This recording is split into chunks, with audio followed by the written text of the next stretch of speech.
రణమ రాజకీయం 1983లో తెలుగుదేశం పార్టీ అధికారంలో వచ్చిన తర్వాత వైఎస్ రాజశేఖర రెడ్డి ప్రతిపక్ష నాయకుడిగా వ్యవహరించిన అప్పుడు శాసనసభ లోపల వెలుపల అప్పుడప్పుడు ఉభయ సభ పక్షాల మధ్య ఉద్రిక్త పరిస్థితులు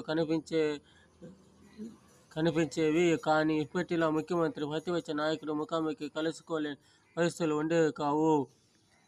మీరు రాసే పద్ధతిలో ఉంటుంది రణమ రణమైన రాజకీయమైన మీరు చెప్పే పద్ధతిలో ఉంది. ఫస్ట్ మీరు నేర్చుకుంటే మళ్ళీ రాజకీయ నాయకులు మళ్ళీ నేర్చుకుంటారు. మీ దగ్గర కలం ఉంది, కలంతో ఏమైనా రాయవచ్చని మీ ఇష్టానుసారం రాస్తూ ఉంటే ప్రజలు కూడా ఆ విధంగానే